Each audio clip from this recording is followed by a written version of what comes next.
You are listening to In Response, a legacy podcast. A show where three handsome guys talk about their favorite Magic the Gathering format, Legacy. This show is brought to you by createness@anycost.com and austrian-legacy.com. You can support the show at patreon.com/response_legacy. And now, lean back and enjoy.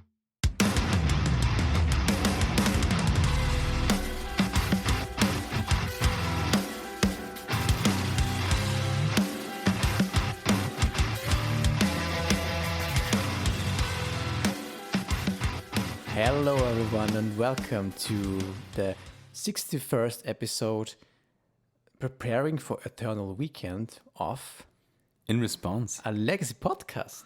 I'm Peter Plank, And I'm Daniel, and we're talking about legacy. most of the time. Exactly. So Peter, it is actually this very nice period and time of the year again where we two together sit next to a nice campfire and have our sip of whiskey or maybe a cigar or two and we talk about legacy. Seems like a good time to be, actually. I mean, it's not in regard that Phil is not here and we have the pleasure to stay calm Exactly. and collected. I feel certainly like that. But honestly, yeah, we are only the two of us today because Philip is sick of us. No, we will manage, of course, also. But yeah, sadly he couldn't make it today. But anyways, Peter, we actually haven't talked about. Yeah, we haven't talked at all actually for quite some time, I think. So, how have been in the last couple of weeks? I mean, very, very fine. Far distinct from legacy. Yeah. But yeah, keeping an eye on everything out there, doing some stuff for the European Legacy Masters. But Okay, so but could you because you were not really able to attend any Friday Night Magic the last couple of weeks, I would say. Could you, I don't know, find a couple of times where to actually think or do something for Magic, or was this only all absent? it's basically all the time. As you may are yourself, our fellow listeners, I'm the guy that absorbs a lot of content, Yep. deck ideas, stuff on Twitter where guys talk about the lists or share some interesting ideas and stuff like that. So I'm basically absorbing it, doing mostly theoretical work, I would say, on my deck lists. Yep. Because Friday, it's the time of the year where I have a lot of other things to attend, so I can't really attend FNM. But I'm absorbing the stuff and try to stay on the theoretical side with my lists. Well, I've been playing a little bit, also not as much as I could, but a couple of times I could play our local league, of course. And what we thought about now is that Eternal Weekend is coming up, so it would make sense to talk about. Well, first of all, to help you, of course, because you will be going. It would be very important to see a little bit what the preparation would be for this nice event. And a lot of people are going, I think. I sadly cannot make it. But is Phil actually going? Phil isn't going either. Okay, But so you're I the think only one we're from- like 10 from Linz that are attending Eternal Weekend. So Very, very nice, yeah. Our community always staying strong in this kind of events, but it is just a very nice opportunity in Prague, of course, if we have something. You said something about the last time was just before Corona, right? I think the last Eternal Weekend we had in Europe should be 2019 because like we had in between the online Eternal Weekends and last year we were the only, I would say, area of Magic play where we only got an online one. Yeah. But this time it's the first in-person Eternal Weekend. And I mean, it's the second Eternal Weekend that I'm attending because I played, I think, 2021 Eternal Weekend online or something like that. But It was an online one. yeah. Okay. There I played Painter for a 5-4 finish. 5-4. Okay. Up until like 3 or 4 in the morning was a heck of a time. I think I can remember that. Did we talk about this at the podcast at some point? I think so, maybe, right? For sure, because yeah. I and Phil, we played it in the Discord together. A few of our listeners joined in and talked with us. Was a pretty awesome experience, but pretty late as well. Perfect opportunity to come back to one of our older episodes also and re-listen to them. I think this would be if you maybe are a jump-in listener, let's say maybe you have this is your first episode. And I think before we get into this topic, we can talk to our listeners in that sense. Of course, thank you for listening. And we also have a Patreon. Yeah. And we have some Patreons that are following us and supporting us. We have, of course, Gino. Then we have Matt Duncan. And then we have Moritz Eichmeier. Exactly. And we want to thank Matt Duncan for increasing in the tiers. And we hope you will enjoy your sticker soon. Very nice, yeah. You get some, as Peter mentioned, stickers. You have some bonuses and some, let's say, merch from In Response, and that you can grab your hands on. And it should be a nice little thank you from our side if you want to support us. And we really appreciate it. Exactly. So, talking about, of course, Eternal Weekend, you have not been playing too much. Yeah. But I think, in my kind of impression right now, the legacy metagame is not fully open. I think we talked about this in the last couple of episodes already extensively. Yeah. So it is very fluctuating, but it kind of starts to settle down. It is at least my impression. And I'm curious, how do you see your favorite deck, which is, of course, Painter, in this kind of metagame that... for example, we have these big control decks. We have, of course, still this tempo. Let's put Delvos Scam into one package. And combo is, I think, hard to evaluate. I don't think it's too present. But how do you see Painter in this metagame? It's hard to predict how Painter will fare because of my theoretical analysis of the deck. I'm really unsure how the game versus 4-color control is. Because like in the previous year or so, 4-color control was a little bit up and downy, but you could outgrind the deck. You could essentially, with Swords of Plowshares, for example, also keep Uro in check, which is a nice thing to do, that you don't have to jump block it and gain them basically card advantage, but you can get rid of the first or maybe even the second, and that's pretty hard for them to do anything besides Minskin booing you.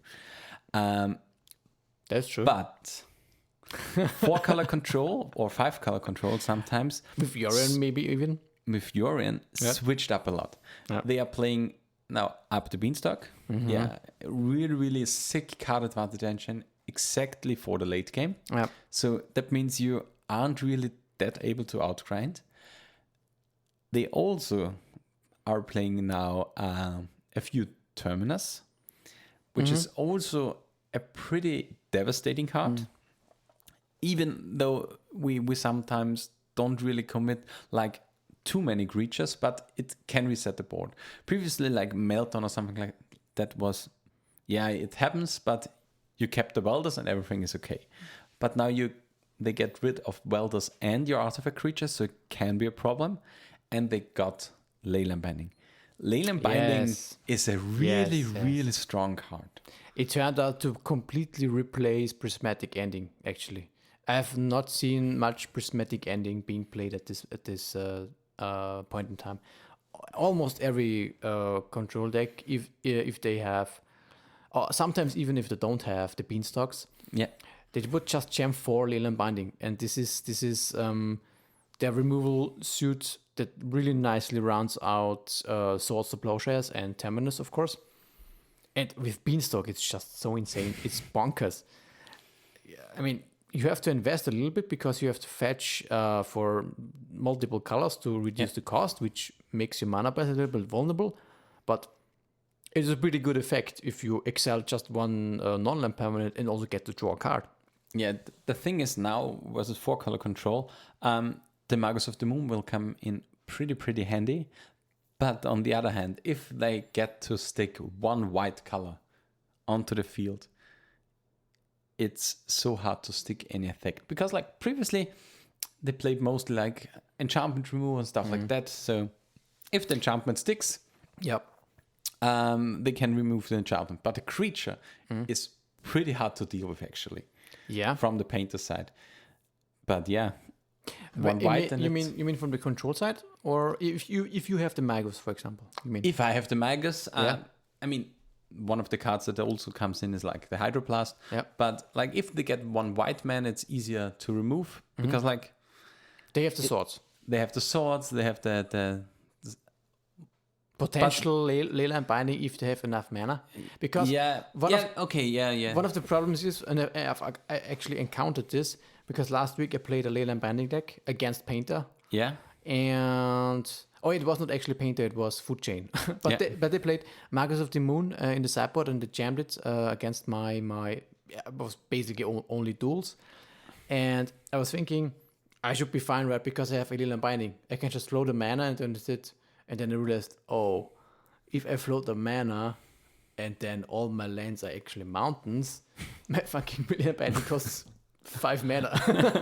I cannot play it. So you would have to have a lot of remaining. That's It's possible, of course. Yeah.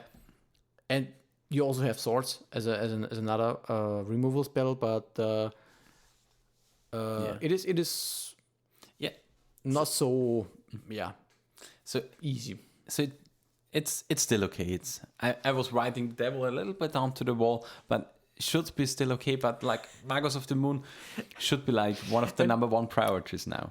I have to say, I played Painter myself. I think it was 3 weeks ago, and I also talked to Tobias, who is one of our better players, I would say, and at the Linz community. He also played Painter quite a bit in the meantime, and we talked about, because we have very, very a huge amount of 4-color and 5-color control decks at our local game store, and the question is, I felt completely miserable with Painter playing the against the control deck. I was playing Fabian, one of our control players, and I couldn't do anything basically. I had Bowmasters. I didn't have the White Splash, but I thought, okay, I have Bowmasters. I have a lot of blasts. I should be fine, right? But to be honest, Bowmasters, they don't care. They just keep on drawing, finding their terminus, and then playing Uro, and then everything is fine. They don't care about Bowmasters at all. And the second thing is Blast. How good is Blast against control nowadays? They have Leyline Binding, they have Up the Beanstalk, they have Source to Plowshares, they have Terminus. Yeah, okay, you can get a Brainstorm, you can get a Bondo, you can get a Force, okay, that's nice, but maybe an Uro, okay, but blasting an Uro is also not the best thing. So what is Blast actually doing at the point? I don't think Blast is so strong against control, to be honest. The problem with Blast is Blast plays nowadays versus control pretty much the same versus combo. Mm-hmm.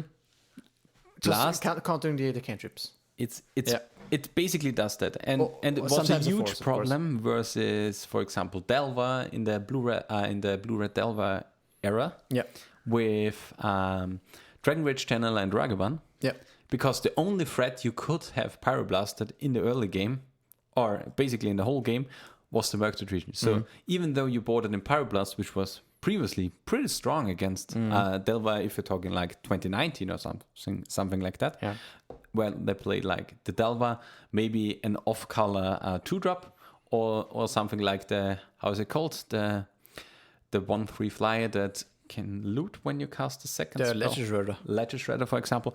And the Merced Region, so all the threats are blue, so you have additional removal versus the threats, but it isn't really that. True. So the key spells from control are nowadays all non-blue. Non-blue, because it's a huge thing if they are non-blue. True. And to be honest, given, as you mentioned, Magus a couple of times, I mean, they don't have much basics, that's for sure, but a lot of it increases their consistency in mana development is also Lorien Revealed. It is just a nice way of rounding out all the basics, all the duels they need for any given deck. And this is just it's just very hard to deal with this deck. And one key thing is with Lauren Revealed is previously they had to kind of hope that they draw the one of Island or something like that to get to cast the Hydroblast to remove the Magus. For example, yeah. Nowadays, as you said, They Lauren just have Revealed for the basic. Yep. Everything is Gucci and let's go. Yeah. And what we have open here, for example, is one of the more popular Italian control players. It's from Angelo Cadei. He's playing actually a version without Beanstalk, but instead opting for the One Ring. Also a possibility in control, serving basically the same slot, more expensive, but it's just a powerhouse on its own and can win games on its own. Yeah, it's like really, really strong. They're both the most potent card advantage engine currently. The One Ring basically with the downside that it costs you a life or more each turn and can be discontinued with like a Biffing Needle or something like that. But on the other hand, like a pretty strong thing. And given that there's a lot of control decks at the moment, and I think control is definitely something you should expect going into this Eternal Weekend event. Especially because control is very popular in paper also. It's also one big factor for that. The question is how, if you're not playing control yourself, how you would beat this deck. I think this is something that you need to address when you go into this event. I think there are basically two options at the moment. Either you go under them. This would mean, you would have to go for combo decks, for example. They have a lot of interaction that is not so good against combo decks. At least game one, let's say. For example, Storm could be something because they don't care about Leland Binding, they don't care about Dress Down, they don't care about Evaldi Forces, they do care about, but usually you can fight those. And besides that, those don't care about Swords and Terminus, of course. So I think in that sense, control players could be a little bit weak to that. But of course, a deck like Storm is not so heavily played in the overall meta game, which favors control again because if they don't have to fight combo or something like Reanimate or something, it is far more easier for them. And the thing is like the current meta is like a lot dominated by the tempo strategies, as we have like with Blue-Black Scam, Blue-Black Shadow, then Grixis and Team Delver. So it's a like lot of different variants actually. Yeah. Which is really, really heavy. Yeah, but if you put them together, there's a lot of tempo decks also. Yeah. And these kind of keep combos still in check, I would say. Yeah, for sure. And in the end, then, because tempo decks are still very, very kind of strong, a tempo plan will always be, if they have the certain kind of draws, winning over any deck. Yeah, and I think for that reason, they have a fair and very good chance against control. True. And the question is now, we have basically control, we have combo, tempo. Yeah. In combo, kind of, I think it is a little bit difficult. I personally would say that the third pillar currently is the mid-range. Mid-range. Something on the side still has near depths. It's like mid-range with a combo finish, like Painter, mid-range with a combo finish. Maybe we can even put in something like Cephalid Breakfast if we want to put it mostly a dedicated combo deck. Yes, I think right at this time Cephalid Breakfast, but it has seen results. That's very interesting, mostly online, and I was very surprised. Not a single card was changed back before. How was the artifact was called? Staff of the Storyteller came out. Before that, it's just normal Stoneforge Mystic version again because it plays around Bowmaster. It's doing well actually. I don't understand why, to be honest. I'm not too sure if you have a good control matchup, for example, with Breakfast. You are fast, of course. You have your Teferius, you have your Orem's Chant, but control still has Dress Down. Still has a lot of removal. Linen binding swords, extra forces. I'm not too sure. I don't feel comfortable, to be honest. Yeah, and I think like tempo was also hard to deal with breakfast. Yes. Yeah. So Also, it's like pretty hard. Yeah. And I still think that one of the key decks besides control that you have to look at is a good scam matchup. Scam is like you have to do a really potent deck. It will be a well represented deck because like a lot of decisions come down on turn 1 and 2. Yeah. Even though the really good pilots have to play up on turn 3, turn 4, turn 5 really well to gain in the last percentage points. But for like, I want to play Legacy because it's Eternal Weekend. Yeah. I want to play it. What's the best deck? Yeah. Most of them will hand them, I think, Scam because it's like, it's just a really good thing and can get wins off of the turn 1 with the Scam thingy. So like having a good Scam matchup is really important. And one thing I was looking out for 4-color control as an out. Yeah. Because like, it's only one island. Something like Ruination is really big. But then I looked at the sideboard and there are 3 blue blasts. Yeah. Because Ruination is like the one thing that they have to deal with. Yeah, I think they also really want to be dealing with some Blood Moon effects, which is one of the weakest point of these control decks. Yeah. Because outgrinding is not possible. They don't need grindy elements. So all of the sideboard is just helping against the tempo matchups. They usually have the 3 or 4 carpets, then extra blasts, mostly blue blast, which is also good against Grixis Stellar, for example, of course. And then extra combo hate, surgicals, meltdowns, Parablast, of course. Veil of Summer, yeah.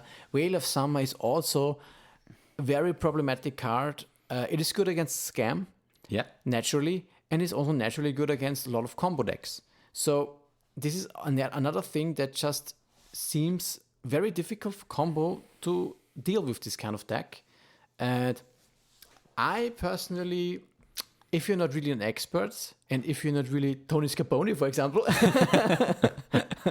combo could be hard, I think, at Eternal Weekends. Yeah.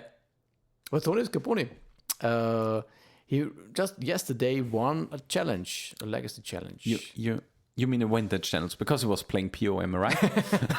Yes, it looked so in the beginning.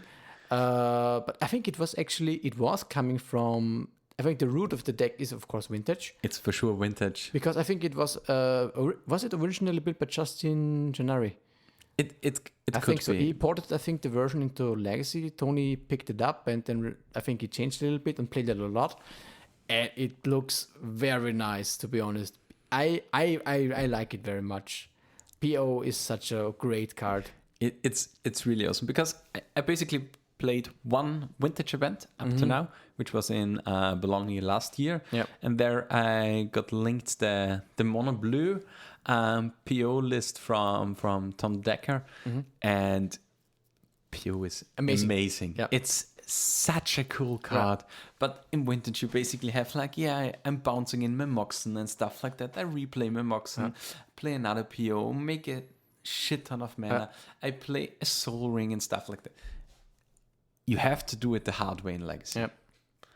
Which means bouncing up a single 2 mana, make 3 mana and stuff like that. Yeah, Grim Monolith, Mox Opals, the bad Moxen.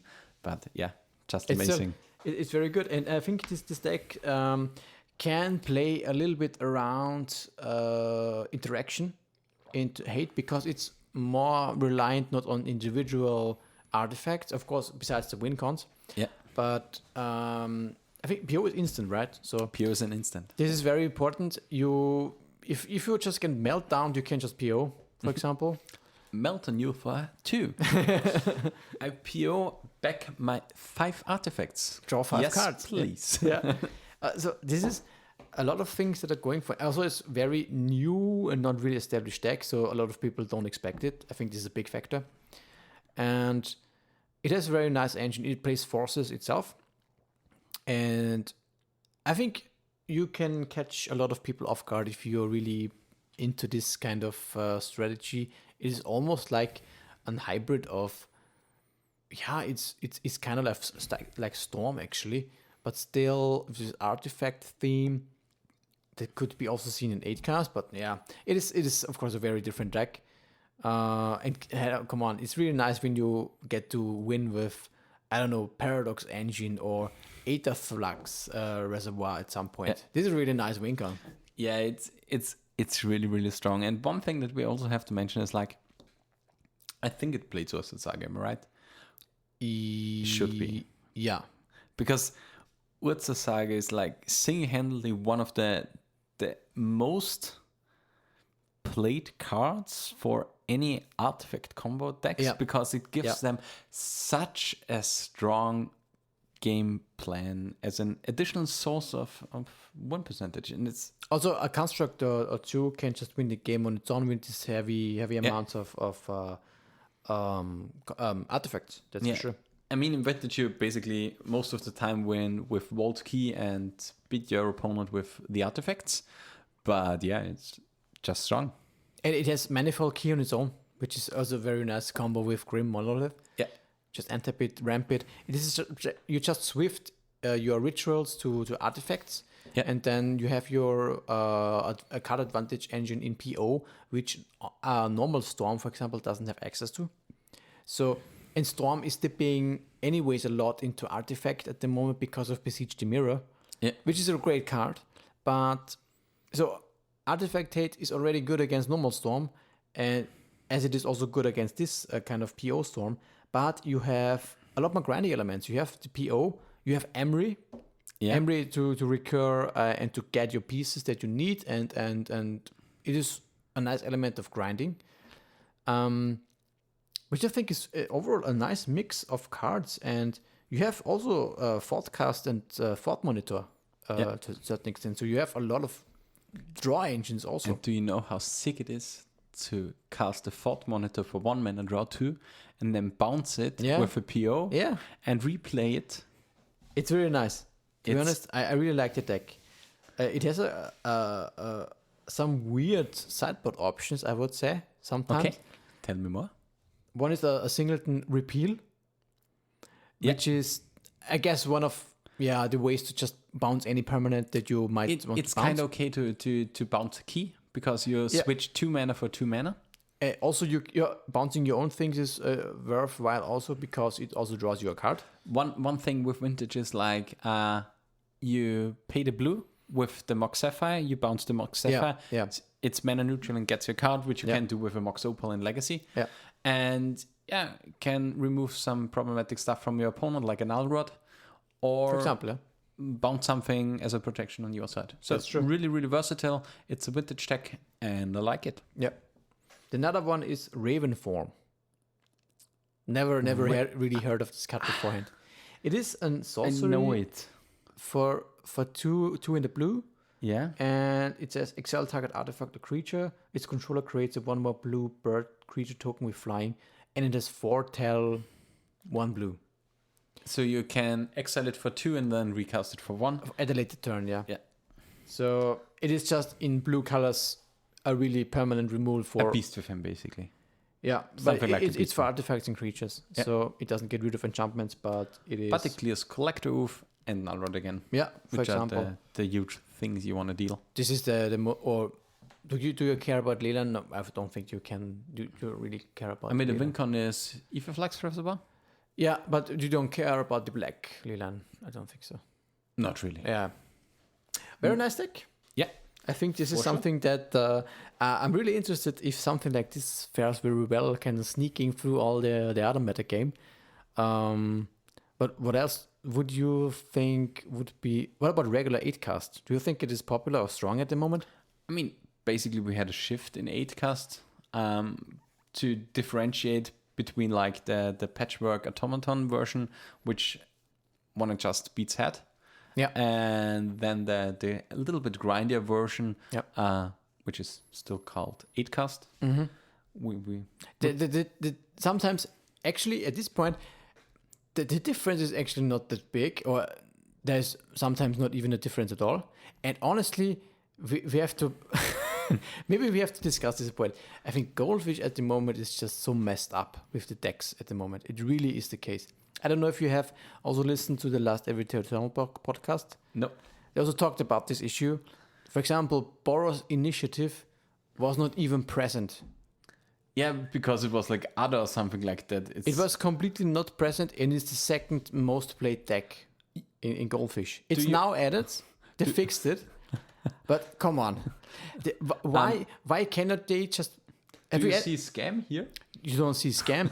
Where is 4-color control? I mean, there's a lot of decks who... Come on, you cannot... You have to add a lot more deck names and make them more uniform.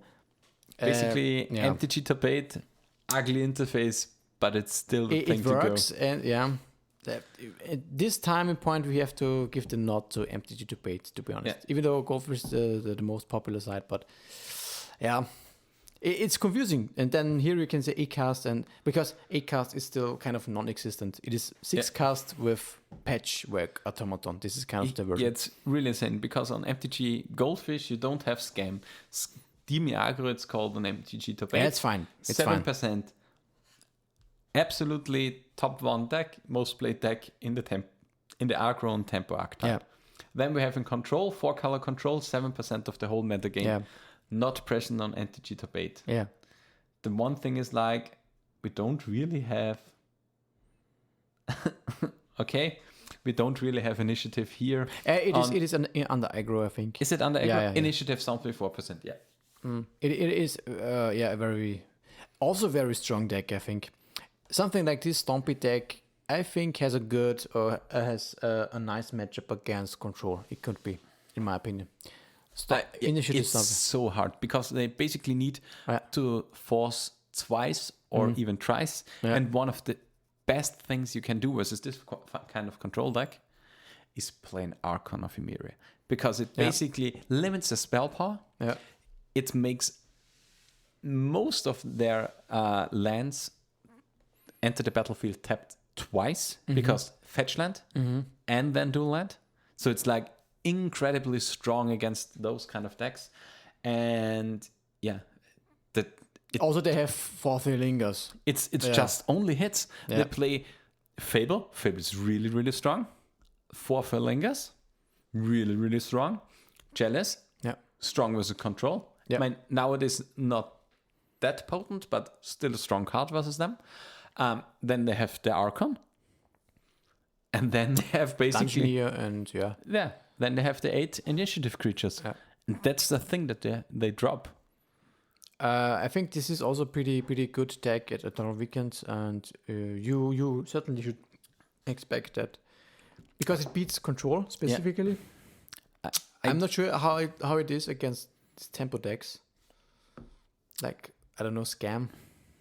I think it could be hard, because it has caverns and it can ramp up pretty safely. But if you discard 1 or 2 important cards, I guess you can get tempoed out. Yeah, but it's still a really, really strong deck, and I wouldn't be wondering if like the deck wins Eternal Weekend, for example, could also be, because I do not know who the guy is that won the Super Qualifier with in Legacy with Initiative, but he has played it in 4 events, and in these 4 events he went winning the Super Qualifier, top 16 is challenge, and 2 times top 4 challenge with Initiative, and it's just really strong. Yeah, it's incredibly strong, and not that oppressive as the mono white Initiative decks, but still incredibly potent. And 4 Lingers is one hell of a card. Yep. One other deck that falls into the category of BD control, that recently is slowly kind of picking up steam, I think, is something like Cloudpost. It is a deck that really just runs over control. They don't have anything, basically, and anything relevant. They just ramp up to Emrakul, and then what you're going to do. But one of the issues with Cloudposts, I guess this is more so the case than, for example, for Initiative, is tempo decks. That's for sure. So one of the worst matchups, maybe besides Doomsday or something like this, if you want to bring that up, is also Scam. It's not so good matchup. And therefore, I think this deck it has a lot of potential because it can beat Control, but you gotta have a really solid plan against Scam and this tempo decks. And the question is, how can you achieve that? Yeah, I'm not sure, but I think I've even seen some Cloud Post players with a Boreal Grazer. I'm not 100% certain. Yes, there has been one, yeah. But usually they play more ramp in Elvish Spirit Guide, which is the slot that you gave up for this. By the way, I've bought myself some Elvish Spirit Guides. Yeah. Alliance's excellent German Spirit Guides. Oh, German. You lost me at German. But this is a nice card, yeah. You with Cloud Post, you still have a lot of decks that you are really strong again. You have 4 rings right now. This is one of the... You have the rings. But one thing with the deck is like, if your opponent turtles just a little bit, you just go over them. Yeah. Because the top end of the deck is so strong. True. I mean, one of the best things they have in the sideboard, never they have 4 of course, is Carpet of Flowers, which is very important. It ramps up very, very strong or very big against tempo decks. It's very much needed. Yeah, it basically allows to ignore days for the whole game. Or sometimes Wasteland, because Wasteland is a big problem, of course, and therefore they also have the Pithing Needles in the main deck. It is important. But besides that, it has a little bit of issue, and also against like Doomsday, they cannot do anything against Doomsday. Yeah. Against Storm, honestly, also they don't have much. The one ring is something they can buy a couple of turns. If you just chain rings, then the Storm player cannot win. You have a couple of Veil of Summers in the sideboard as well, but that's about it, I would say. And a lot of things are not... You're kind of slow and not really interactive. And it is a nice niche kind of deck, and it's also actually a really difficult deck to play properly, because it kind of operates on the lands axis. Yeah. You have a lot of different toolbox lands that you need to use in different situations, and it's very, very strong if you are knowing what you're doing, which is not always the case. So it's definitely not a Tron deck. If you want to compare, because a lot of people are saying, "Oh, this is just Tron. You just jam Emrakul and that's it." No, it's crop rotation is a strong card, and you need to know what you're doing with it, because getting your crop rotation counted is a real downside or a real drawback to the card. And there are some small details that you have to know about. You need to know your timings. You need to know your windows, because it's still a deck that plays a huge beta, something like Primeval Titan and stuff like that. But if you tap out yourself on turn 4, it doesn't mean you make it till turn 6 or turn 5. That's true. So pick your windows wisely. But one of the main actually control players, which is Mark Erik Vogt, he recently kind of picked up the deck, and I've also recently seen a statement kind of that this might be, according to his opinion, one of the best things you can do in Legacy right now. So I'm very curious. I don't know how you would handle this random combo decks. If you just say, I have to ignore them, or if maybe it's also down to getting to know the deck and know what you're doing and know your strategy against it. Yeah, one thing is and it was told at the Eternal Glory podcast, and I think I stand by it, that combo is usually underrepresented in paper tournaments. Yeah. And therefore, I can see the argument of Mark saying I will lose one time to combo. Fuck it. Doesn't care. I will screw over all the other fair players. All the fair decks, and you just crush. But I really want to see Mark without any blue cantrip. Yes, this would be very interesting to see if this would be the case. Do you know if he attends Eternal Weekend? I think so. I don't know. Okay. But I think so. Yeah. Do we have any other big things off the metagame currently besides 2 new printings? We can talk about the printing shortly. I just Sure. want to mention two kind of versions. One of them is that I played last week's FNM. Yeah. Something like, well, maybe let's just go over my shitty pile because I think it's the wrong one. I wanted to see two different kind of mid-range bean piles, Yeah. and I had the option of two different one. One you may know, and one you might not know. The one is the better one. That is the one from Matthew Ozymandias, who split the challenge also recently. Which deck was it? It was let's say a dark band version with Okay. beans. It had Bowmasters, it had Leyline Binding, up the Beanstalk, and then general blue cantrip swords, and 2 prismatic ending. And the threats were 4 Bowmasters, 3 Uro, and 2 Murktide. Okay. So, and the rest is just the mana base. So it's pretty mid-rangey, not full-blown control, but, it is probably not so favored against control, Yeah. like full-blown, because it has higher, just stronger. in between. Yeah, and if you're more focused on creatures, the terminus of your opponent is just better. You don't have 4 of your lingers yourself, so I would say you're not favored against control. Yeah. But you should be able to just crush tempo decks. Yeah. And you also I think because of the Murktides, for example, a pretty good shot also at dealing with combo decks. And this is something that looks appealing also to myself, because and you can relate to that as well, I think. Control is something that you need to be fast at. I'm so bad at turning the tide. Me also, yeah. Or you add more creatures and automatically more mid-range. And I thought this to myself also, and then there was the second deck that I saw. I also think I saw it in one German tournament result. It is actually just a straight-up banned version, Okay. but it looked really nice because it had 4 Wasteland, 4 Days, 4 Murktides, 4 Catherine, I know this. yeah, and 4 Beans and 4 Leylines. So you're kind of a tempo-ish kind of deck that just stomps the opponent with heavy hitters all the time. And you can also just randomly grind with up the Beanstalk. You have 4 swords for Yes. Okay. Yes, 4 swords, 4 Beanstalk, and 4 Leyline Binding.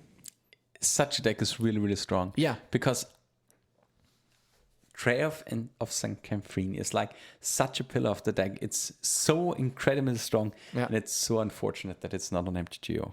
True. The only thing that I mentioned, and this now segues kind of into the cards that we can talk about. I think this deck has a little bit of a problem because it's not full tempo, Yeah. and it's not full control. Actually, I found the Cathies to be awkward at some point, because when you naturally draw them, because they are 4 off, sometimes you cannot cast them, Yeah. or you just don't want to cast it, and then it's just kind of a bad card that gets stuck into your hand. And I found myself that against combo decks or fast tempo decks sometimes, where you think, okay, this must be a good card, I actually don't want this. Do you know what I think could help with it? Something like Ledger Shredder. I'm always thinking of like, if I have a really potent card that I want to place a 4th, but it's really awkward in my hand. It's like sometimes you just want to loot it away. Sometimes, yes. Because like some Ledger Shredder, for example, would give you the option, if you double spell at the later turn, to just discard access, because you only have 4 Brainstorm in your deck. There isn't another cantrip that will allow you to put a card from your hand into your deck again. So it's like better remove it from hand, get a potent card now, because you still have like 2 or 3 Cafes left. True. Could be one option. Well, Ledger Shredder has kind of proven itself to be not very strong in Legacy. Do you know what's really strong with Ledger Shredder?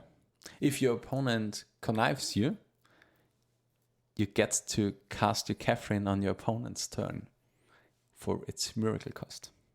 You mean like if he triggers? Yeah, exactly. Yeah, of course. It's the same if you have set it up with Brainstorm or something. Exactly. Yeah. So I think a good pairing for this card would be like a 2 of Ledger Shredder.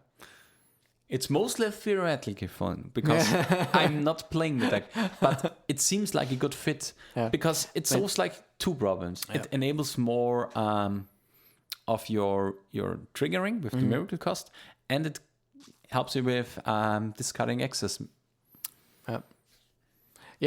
I found that the deck still it struggles kind of bit against fast decks, kind of that where you really need to bet resources. And I played last week against Infect with Legolas as the new card, and boy, this was just it was a nightmare. You now have to be really, really cautious because nowadays with Legolas, for anybody that doesn't know the card, there is two important facts: protection and split second. And it's incredible. And one thing with protection is until the next end of turn, which means most likely your opponent will end of your turn cast Legolas on his creature because it frees up a single mana for the next turn. It still has protection from everything.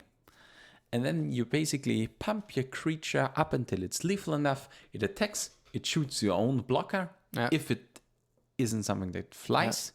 And then they win the game. So nowadays, if you have a removal spell, second main phase, cast it.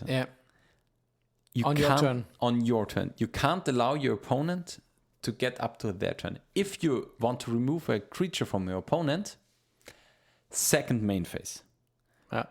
Because then you spend your Swords of Plowshares. They have to spend the Legolas. Then on your turn, you can once again, if you have another removal spell, Prismatic Ending or Swords of Plowshares, the creature, they have to spend another one and still don't have protection on your next turn.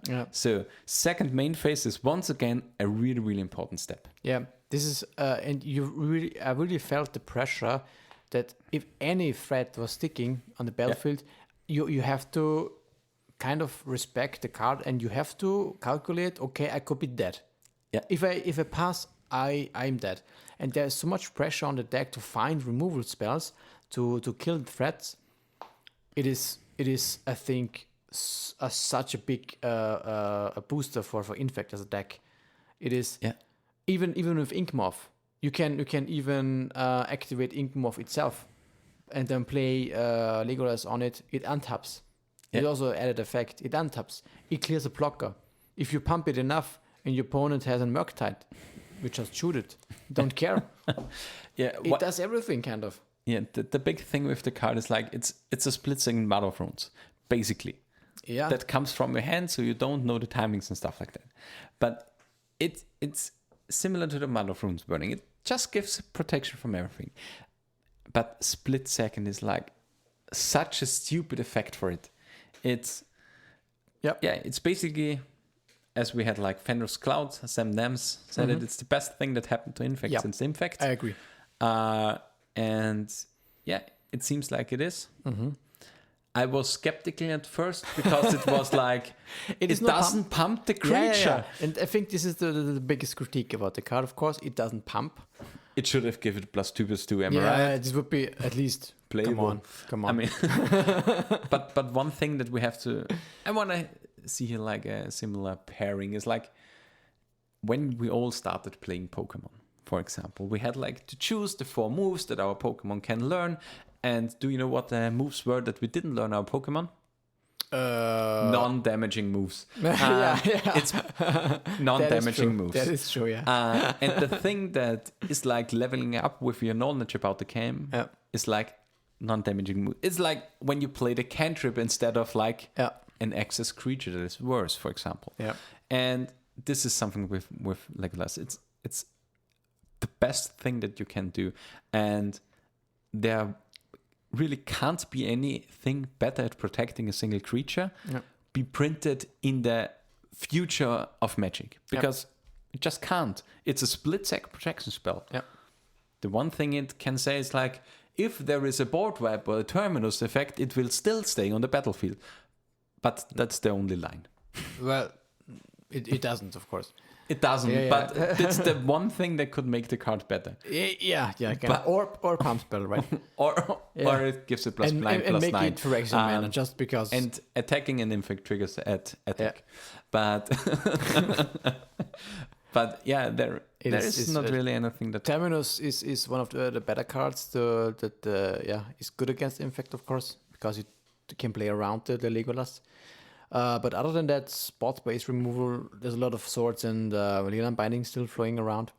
So infect is, I think, really a deck to watch in the coming, and also at Eternal Weekend for sure. Yeah, but I would say I would rate this deck still a specialist deck. I think there could be somewhere around like 3 to 4 pilots out there in whole Europe that can play the deck good.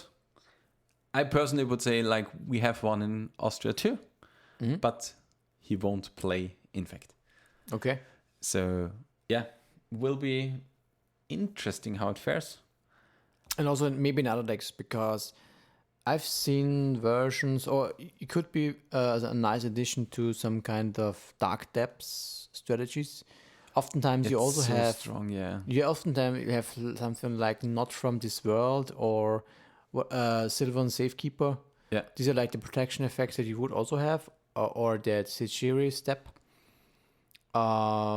It fits also in this kind of deck. Green, if it's white, or black, if it's more turbo depths, or white mid-range depths. It could be a nice card for this deck also. Yeah, one thing is like when you attack with Mount Large, then you basically shoot the Fopter that's in front of it or something like that. For example. But it's still a pretty common legacy creature you have to face. I mean, for example, in Painter you have Brace Apprentice that makes a 1/1 Fopter, or with 8 cast you make a 1/1 Fopter and stuff like that. It's still a random fly that unfortunately runs around. Sai would be the one, right, that makes the Fopters. Yeah, it's not really played at the moment because I've just seen the it as Bowmasters. one of in the list. Sometimes yes, but it's really just so bad. bad against the Bowmasters. Yeah, But it lines up so perfectly. It's a 1/4. it's a 1/4. Yeah, that's for sure. And draw your cards. Yeah, But yeah, I would say Legolas is a potent card, but we will see how it fares at Eternal Weekend. I will be for sure playing Painter in Legacy. I will also play a second format at Eternal Weekend. Okay, which is, I guess, pre-modern. It's pre-modern. Yeah, also Do pretty you know nice. which deck I will play? Blue, either Stifle Knot or this kind of it's Stifle Knot, right? Yeah. Or was it blue black control? Blue white control? No. Okay. Mark advertised blue white control to me, but I said I'm too bad for it. No, the deck is most likely Stasis. Stasis. Yeah. The thing with I've talked to a guy IB2 on Twitter about Dreadnought, and I really should play the blue white version.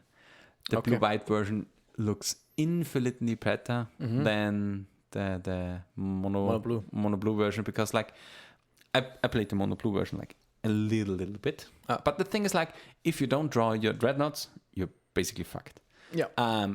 And with the blue white version, you gain 4 other attacking creatures in the form of Meddling Mage. You get Swords of Plowshares, which is really, really potent. So it's like really strong, and the mana base doesn't get that much worse. Seems just the better choice, but I think I wanna play Stasis in there. Okay. Is Stasis also? Is it blue? Green. Blue green. Okay. I mean, the 4 green cards in the deck are 4 Metamorphos, I think. It's the 1 green enchantment where Avalanche enters the battlefield tapped, and 2 Spirit Guides. Okay. That's the reason about Spirit Guides for the deck. Seems like a nice deck to play it. When is pre-modern? Is it on Sunday? On Sunday, okay. So on Saturday, I think is the main event, right? Of Legacy. And because it's 3 days, right? Is there something planned on Friday? There are something like trials, like where you can play also command and stuff like that. Yeah. But I will arrive in Prague at 8 in the evening. Yeah. Then we will just go to the apartment. Go get to the main something event. to drink and eat, and then on the next day to the main event. Sounds also like a nice plan. That's for sure. Yeah. Yeah. I think we have talked a lot about what different decks you can expect and face. So, what will you play in Legacy? I will play Mississippi River. The hidden gem that we didn't talk about. The ye old switcheroo. Yeah. No, it will be like 99.5% on Painter. Yeah. It's just which slots I have to take, and if I get my hands on Mississippi River played. No, I think Painted is. I think the meta looks definitely worse than it was in Bologna. Yeah.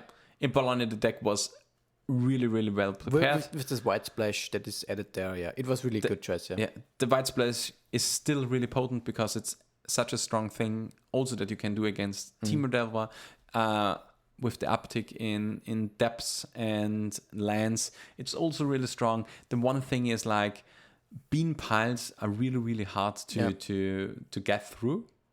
And the thing is like Timor bean piles are still good to grind through, but 4-color control seems much, much higher as a metagame percentage and much, much worse to play against. So if I hit like a few control players, can seem dicey, but all in all, it's still okay, but it isn't like the tier 1.5 deck that it was. Yeah. So you're not trying to shifting for a more combo-oriented plan or something like this to beat control, for example? Even if you switch to a more combo-oriented plan, doesn't really mean which slots you kind of want to change. Because like having more than 2 grindstones seems like bad, maybe a third, but I don't really want to look into conversions because I'm so unfamiliar in the latter year because I haven't played it. So I really want to switch off Karn, even though Karn would be really strong because like we still have 8 cast. Yeah. We still have the Patchwork Automaton aggro deck. Or we PO have 8 Storm, key, for example. or PO Storm. So Karn would be a strong player. Or as we saw like with Angelo Cadai's control deck, where he plays the Wandering, where Karn would also be strong. But I really have to put in my favor on my soul lying around Piffing Neil to stay on the field. Because like, But one thing that we can ask now, and maybe our listeners still hear us, is how is the timing window of Leyland Binding in regards to Goblin Welder? The timing. Yeah. In which situation? Do they announce the target when the ability goes on the stack, or do they announce the target when the ability goes off the stack? Can you welder away the creature that gets Leyland Binding? If I remember correctly, Leyland Binding says when it enters the battlefield, you exile a non-land permanent until Leyland Binding leaves the battlefield. Yeah. A or target? I think Because it's target. I think it's A. I think it's target. I hope. I hope so too. Because It must be target.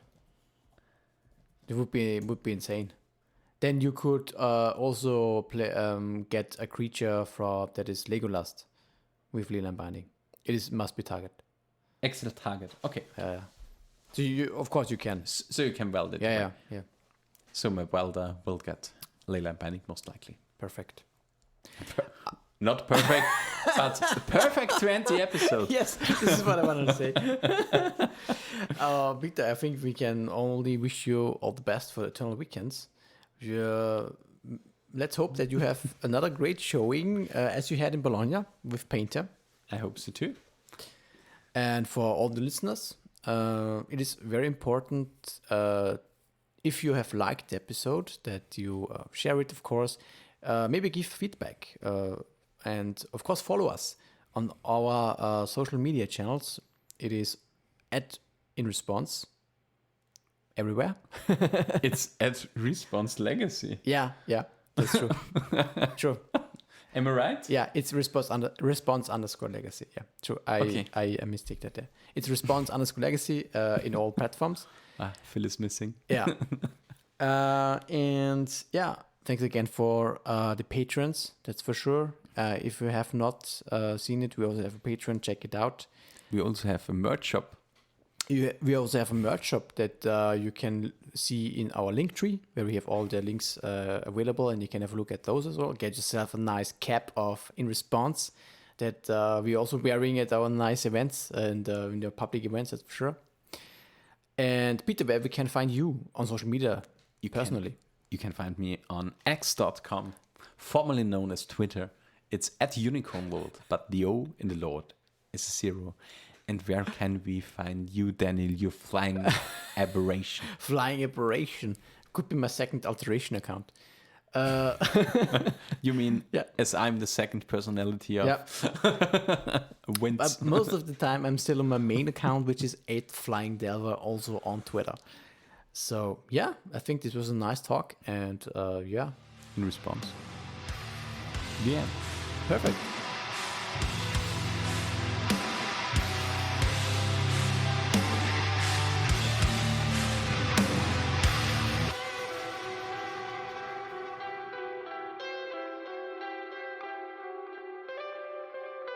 This was In Response, a Legacy podcast.